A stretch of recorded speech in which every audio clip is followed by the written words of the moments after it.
Hey everybody, my name is Amy Kless. I usually go by Amy. So, a little bit about me. I was born in New York City and lived in a small town in upstate New York called Binghamton until around 1993.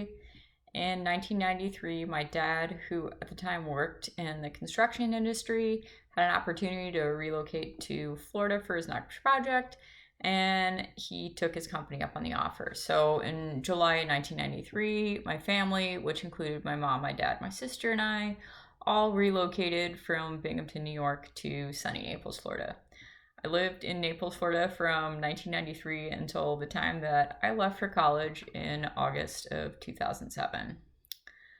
So, where did I grow up? Naples, Florida. So, for schooling, I actually went to three different elementary schools during my time in elementary school.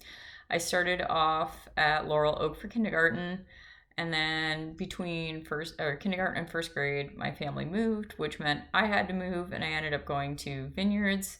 And then between first and second grade, a new school opened in the district, Pelican Marsh, and I ended up having to go there for second through fifth grade. So, luckily, I think I enjoyed going to Pelican Marsh much more than Vineyards, so it really wasn't that big of a change for me. During my time in elementary school, my two favorite things to do were participate in PE class and go to recess. At the time, I was really into sports and getting outside and playing with other kids. So those were my two favorite things to do in elementary school. So two interesting things that happened to me when I was in elementary school. In fourth grade, one of my classmates and I had an opportunity to do the weather on the local NBC station on a Friday afternoon. I think it was like one of the last weeks of school. So my friend David LeClaire and I did two segments. I think one at like 6:22 and one at 6:52. We were both really obsessed with the weather, and they were doing a contest, and they were having kids on every weekend, and he and I got the opportunity to do that. So in fifth grade, my class was required to write letters to the governor, who at the time was Jeb Bush, about the Everglades and why the state of Florida, specifically the governor, needed to invest funding in Everglades restoration.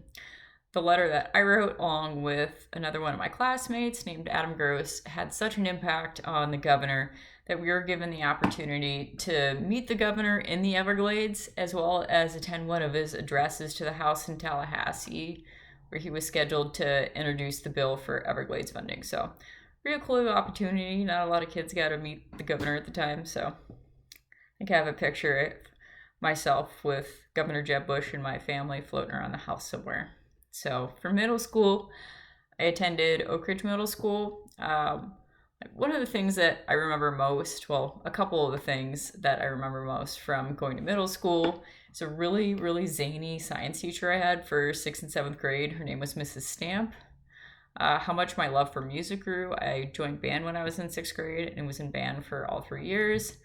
The song Who Let the Dogs Out, so not sure how many people are familiar.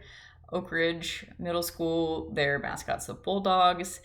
The year that I started going to middle school, the song Who Let the Dogs Out came out. So I think that was like 2000. So they constantly played that song. And then I remember September 11th, I was in seventh grade geography class when we got the news about what happened that day. So back to Mrs. Stamp, she was the type of teacher, while a little bit zany and out there, who really wanted her students to love nature and being outside as much as she did. The classroom that she had was full of living things, I think both plants and animals. Unfortunately, most of the learning was we were stuck within the four walls of the classroom, but the majority of the time she spent talking about things that went on outside of the four walls of the classroom. So she really emphasized us trying to get out into nature and to explore things. I think for high school, I went to Gulf Coast High School. It was interesting when my family first moved here in 1993. The high school didn't exist, and during the time that I lived here, it was constructed. So the time when I moved to Naples, there was not a lot of stuff here past where I live now in the Vineyards. So I've really been able to watch the town grow, and in some ways it's kind of unfortunate, but Back to high school. During my time there, I was a member of the marching band for all 4 years. Yeah, band geek. And a member of the math team. During my time there, I was really focused on being a good student and taking college preparatory classes. I took a lot of AP classes and things that would help me take the SAT because I, at the time, really wanted to go to college out of state. And I thought that things like this would kind of set me apart from some other students. I think at the time, I want to say there were maybe like one or two classes at Gulf Coast that explored the concept of sustainability in the environment. I know there was an environmental science course, but nothing really outside of the basic ninth grade science or biology courses.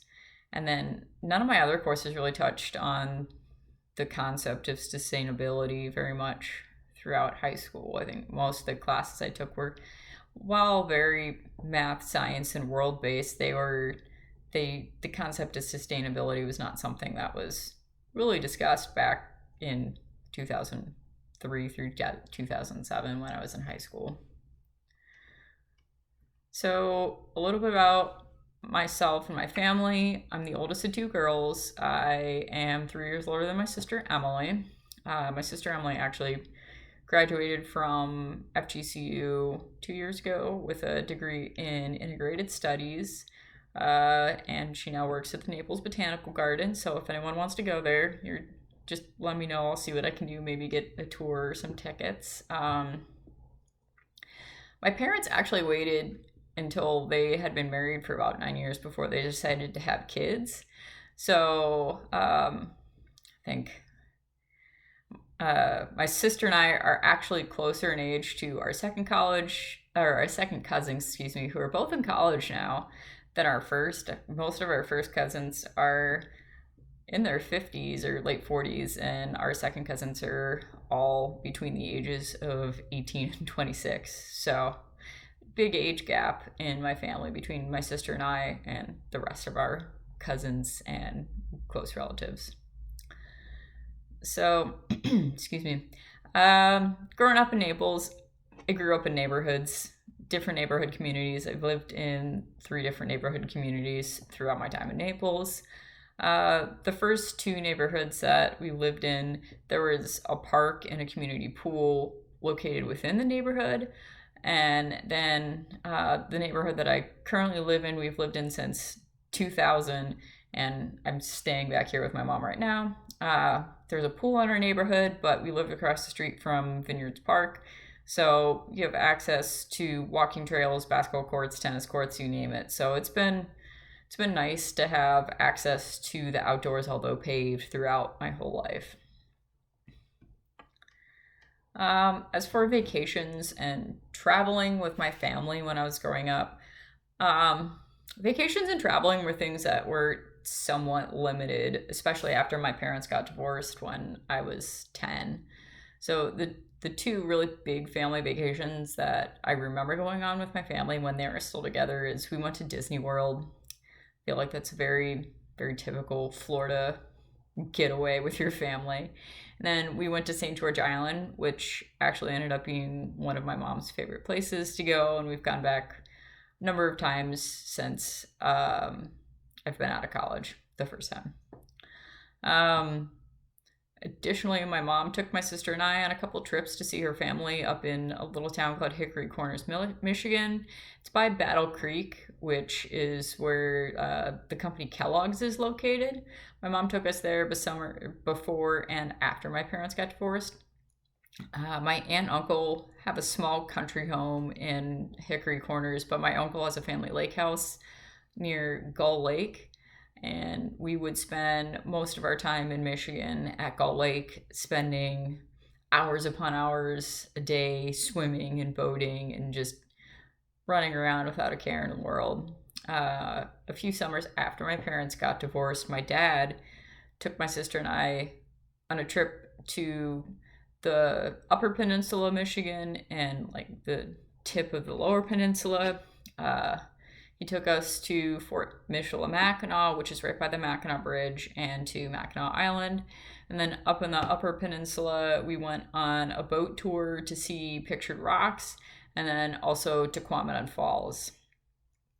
And while I was in middle school, my first few years of high school, my sister played a lot of traveling basketball. So I spent a lot of time in the car with my mom and my sister driving around the state of Florida, just trying to get her to and from basketball tournaments. I think I went over the East Coast a lot and up as far as St. Augustine. So a lot of car time in the state of Florida before I left.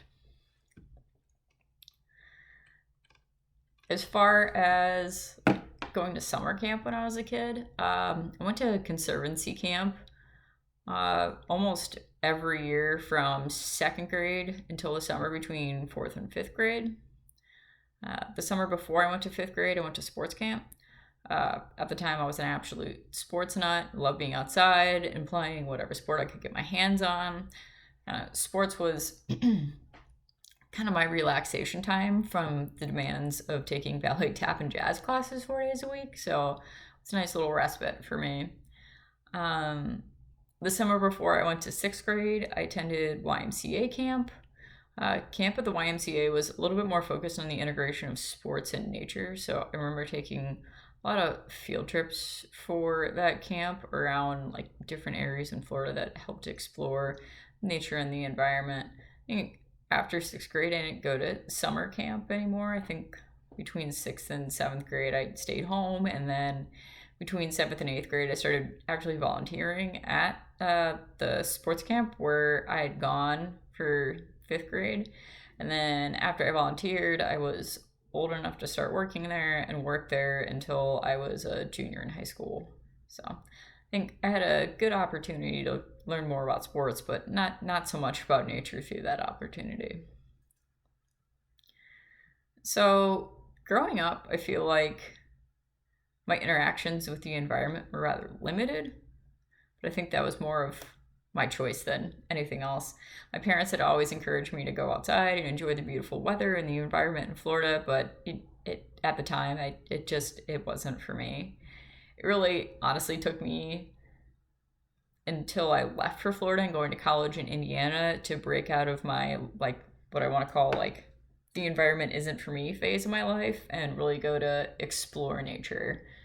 Like I say, excuse me, since leaving Florida and having the opportunity to travel the country with my last career, I moved 14 times in 6 years for my last job. So that was a lot, but I've had the opportunity to explore countless national parks and natural conservancies and different ecosystems in states like California, Nevada, Arizona, Utah, Colorado, Minnesota, Indiana, and Alabama. But honestly, if I was given the opportunity, I would go back to Utah in a heartbeat so that I could further explore the beauty that is found off the beaten path there. Because when I was moving out to California for my first project as just fresh out of college kid, I drove through the state of Utah and going down I-70 and then down I-15 to get into Nevada through Utah. You see nothing but barren land, and I wanted nothing more to but get out of the state. And then, oddly enough, a couple of years later, I had the opportunity to live there for a year to complete a solar project, and that really gave me the chance to explore all the national parks that are located in southern Utah. I lived in a really small town called Cedar City. There are about 20,000 people there, but we were within an hour and a half of 5, 6 national parks, some ski areas that in the summer turned into places that you could zip line. And honestly, if I could go back, I would go back in a heartbeat. So if you haven't been to Utah, highly recommend it. I'm not getting paid by the state of Utah to say this, but yeah, definitely go to Utah if you have the chance. So my earliest recollection of the environment is going to Del Nor-Wiggins Pass State Park with my mom and sister. My mom would take my sister and I to Wiggins Pass multiple times a week before I started kindergarten. Even after I started school, we'd be there at least once a month. Funny story, unbeknownst to my mom at the time, I was absolutely terrified of fish and being touched by anything in the water that I couldn't see from the surface. So at the time, going to the beach was a terrifying experience for me, but being a little kid, I wasn't really gonna speak up and say anything to my mom because she absolutely loved it. Growing up, religion didn't really play much of a role in my upbringing. While my mom grew up Catholic, she left the church after she went to college. My dad grew up Methodist, but really didn't have much desire to attend church as an adult. So, for my relationship with technology, I did not have any video games growing up. Really, no other electronic devices in the home until I was 9 or 10 when I started to learn how to use the computer for school.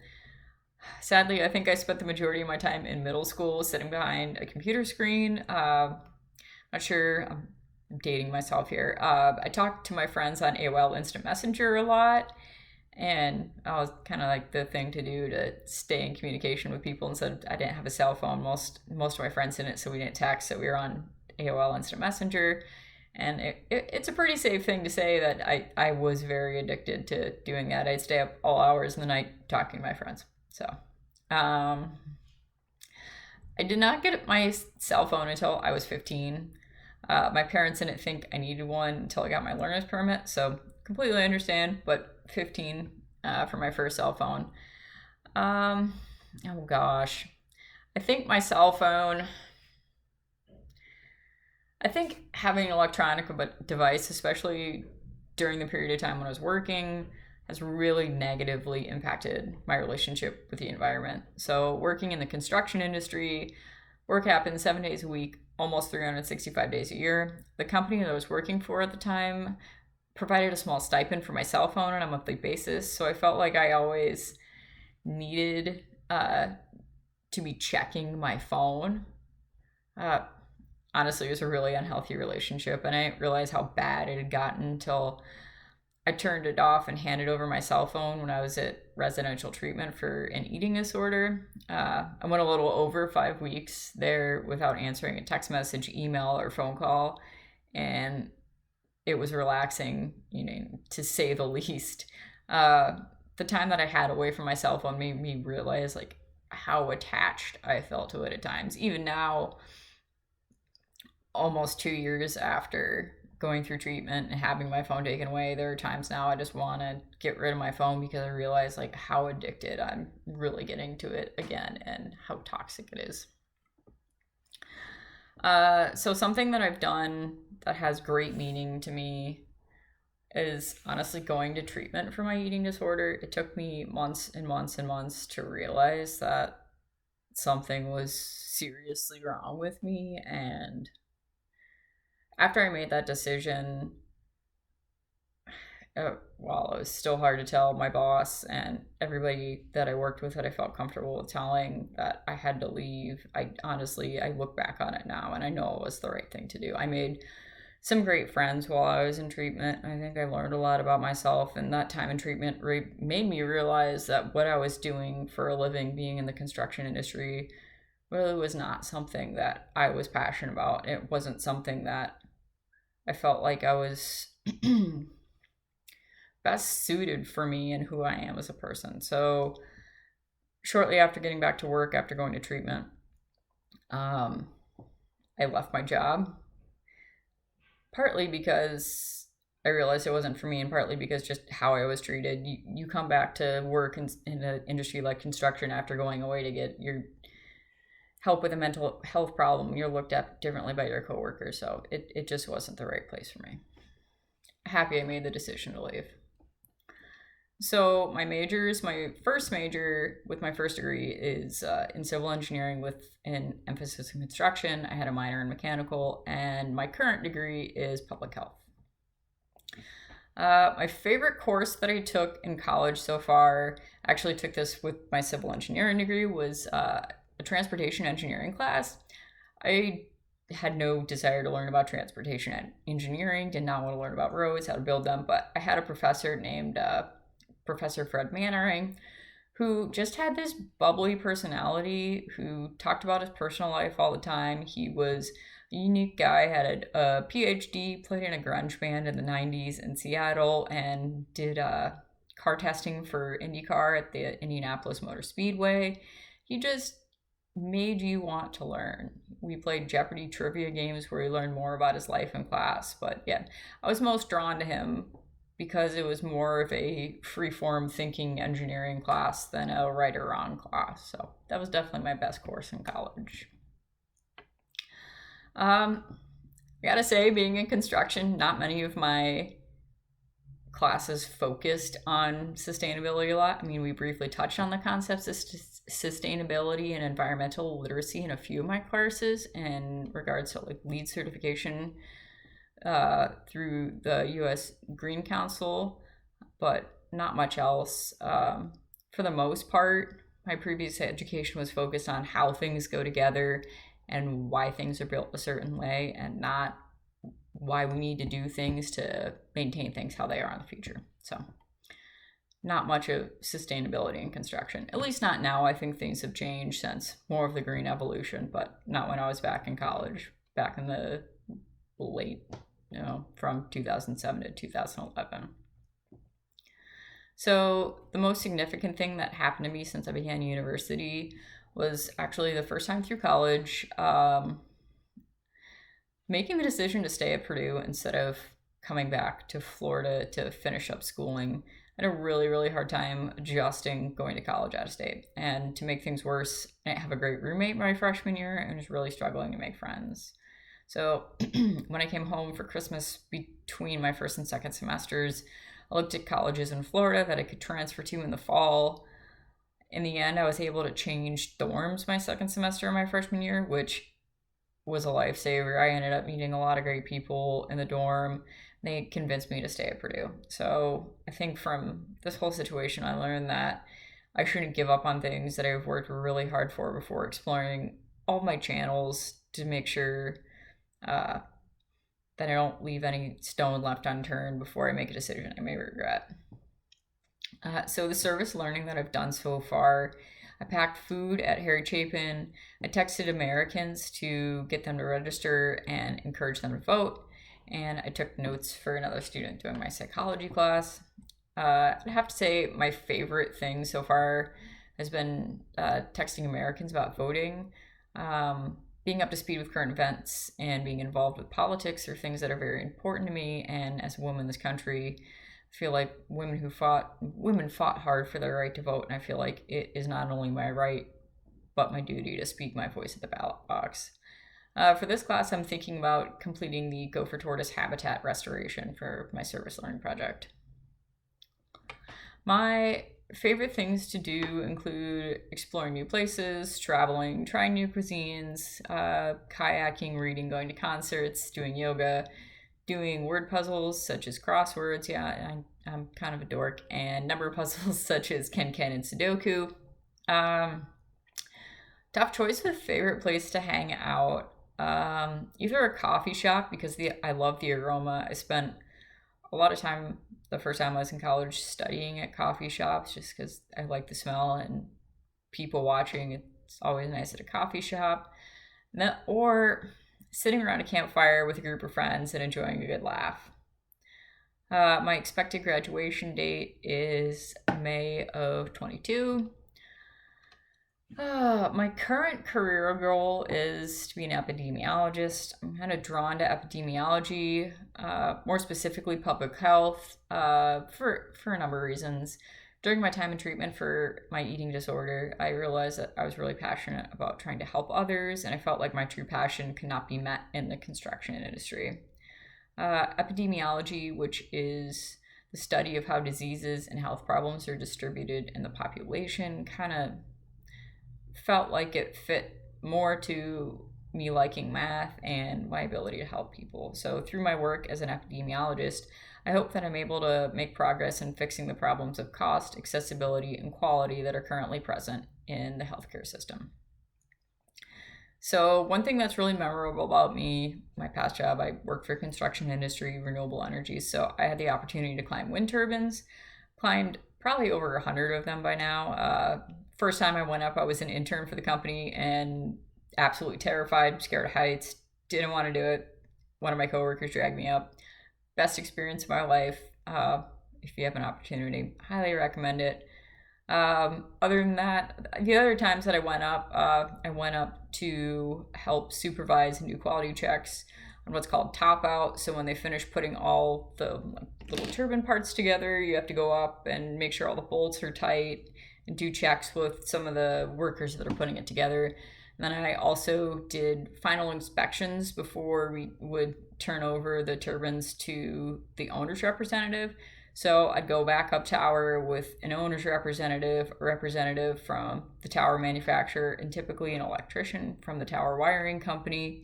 And we'd stop on there's a couple different decks in there. So we'd stop on the decks and like make sure there's no paint chips or any dents that need to be fixed to make sure all the bolts are tight. And then climb all the way to the top where all the mechanical gear is and just make sure everything's in order before we go back down. So, yeah. Looking forward to meeting everybody throughout the semester. All right. Have a good day.